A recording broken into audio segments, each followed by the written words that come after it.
Well, hello guys, and welcome back to another episode on the SAGA channel. In last week's episode, we did an interview with underwater photographer Gil Sassi, and he spilled all the secrets, or some of the secrets, on how he makes amazing underwater photos with a $200 camera. And he makes all these amazing pictures with this, what is it? A Canon G9X Mark II. The Canon G9X Mark II. If you're interested in that episode, if you haven't seen it yet, you should check it out. I will make sure there's a link. Based on that interview, I threw Gil a challenge. I contacted some of my friends. They make dive equipment, and we're going to do a photo shoot with Gil's $200 underwater camera, and hopefully we get some good publishable shots that they can publish to advertise their products and give Gil some exposure as well. So let's do it.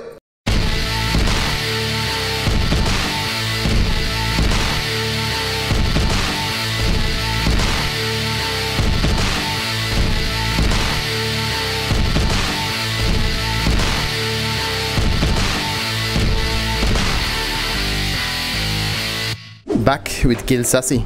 What's up? Underwater photographer. If you watched last week's episode, then you know that we talked about how Gil takes a lot of killer shots with a camera that he picked up off of eBay for $200. Super cheap. Super cheap camera. And so I threw him a challenge. We got in touch with some friends of mine who are dive equipment manufacturers, and we're going to do a photo shoot.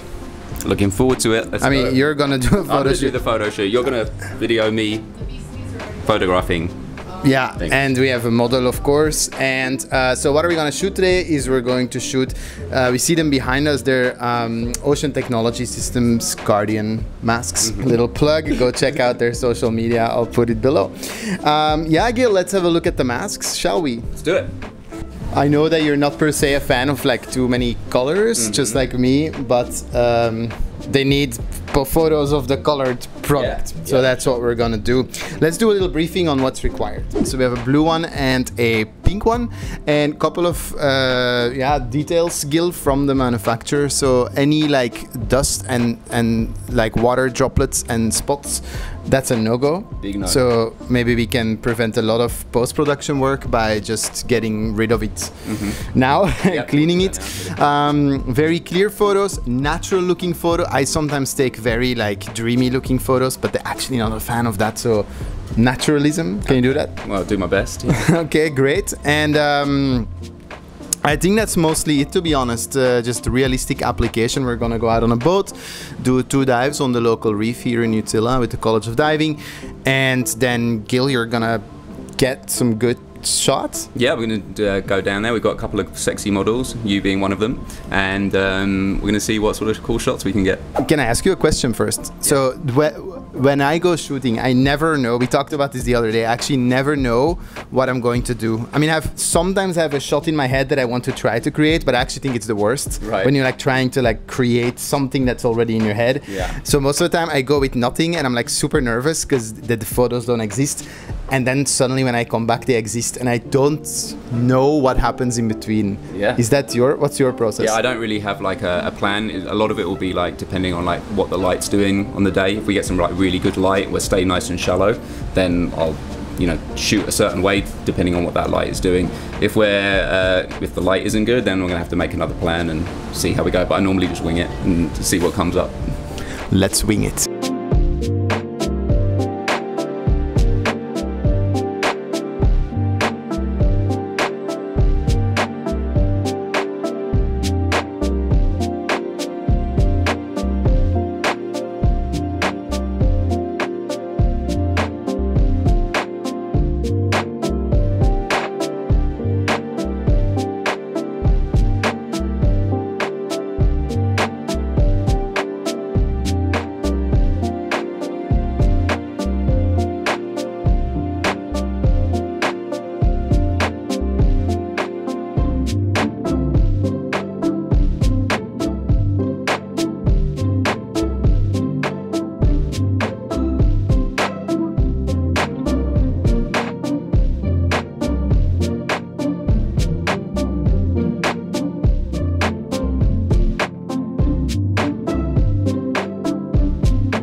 Gil, how did it go?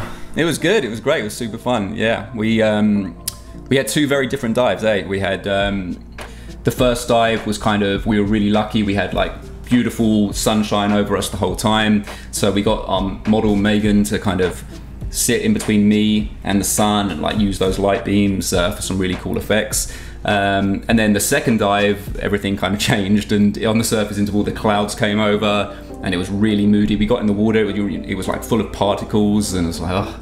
So we definitely couldn't get those kind of shots, so we kind of just decided to go deeper. We went down to maybe like 18 to 20 meters, and we just got some moody kind of shots. We tried to like make it almost like you were in outer space, that kind of thing.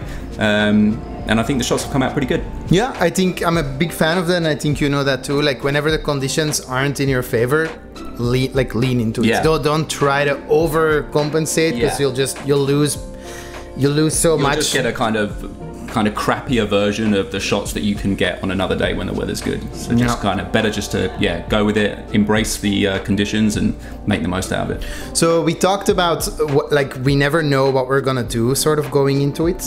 Were there shots that you had in your head that you ended up getting, or was it all just winging when it? When I saw that the light was really good, as soon as we jumped in for the first dive and I saw those light beams coming through, I was like, okay, perfect. And so those shots all came out exactly like I had hoped. And the second dive, I mean, like I said, we just went for it. I mean, we had no idea that it was going to be as bad when we got in the water, but it wasn't good. And then it kind of, like we did wing it, but it kind of really worked out well. You know, we got those kind of moody shots. Like I said, it's almost like the diver is just traveling through space kind of thing. And the fact that you've got the full face mask on, I think it came out really good. All right. In the last video, we talked a bit about your post-production workflow. Can you shed some light? I'm going to show some before and after here. Can you shed some light on like the major things that you did? So the first thing that I do on pretty much every underwater photo is to adjust the white balance to bring back the colors that we can see in the water but that the camera doesn't pick up. So we did a lot of that. For the shots of Megan, the ones where the light was really awesome, a lot of that was about really kind of accentuating those sunbeams, and obviously making sure that she wasn't like silhouetted, because I was shooting with the sun behind her. That's where the strobe comes in really handy. So the strobe kind of lit her up. And it is a product like photo, so a silhouette could be nice, but not for this. Silhouettes are awesome, but just not for this kind of thing. We really needed to make sure that the full face mask was kind of right in there.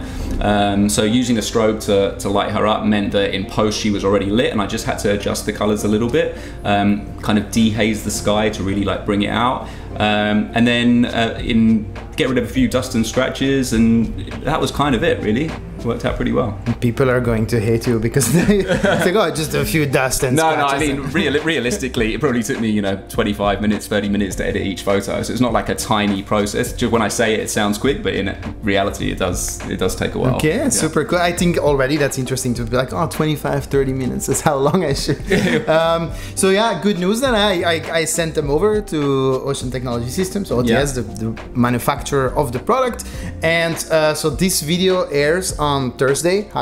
And so they could be posting your work starting around Thursday. Oh, so that's super cool, right? Yeah, that's great. Yeah. So I'm gonna put a link here if people wanna see Gil's work. As far as I haven't spoiled it here in the video, then you can go check them out. You should follow them. They make really awesome dive products, and you get to see all the work that Gil did. You can also see it on the Dive Saga Instagram channel, and no doubt a little bit on the Gil Sassi photography. Yeah, I'll put it on my my Instagram page for sure. So check it out. Yeah. So go have a look, comment on it, let us know what you would have done better, actually, or in your imagination. And and if there's questions about like what we did to edit these photos, then just ask in the comments, and we'll try and answer. Super cool. Gil, thank you so much. It was a cool experiment. Yeah, it was brilliant. Over the last two videos, I think we learned a lot about what you can do with, like, again, basic budget photo gear. Budget photography. You can still get really awesome shots. Yeah, super inspiring. Guys, as always, thank you so much for watching. Quick reminder, subscribe to the video and share it with your uncle and your pets. And I will see you guys next time.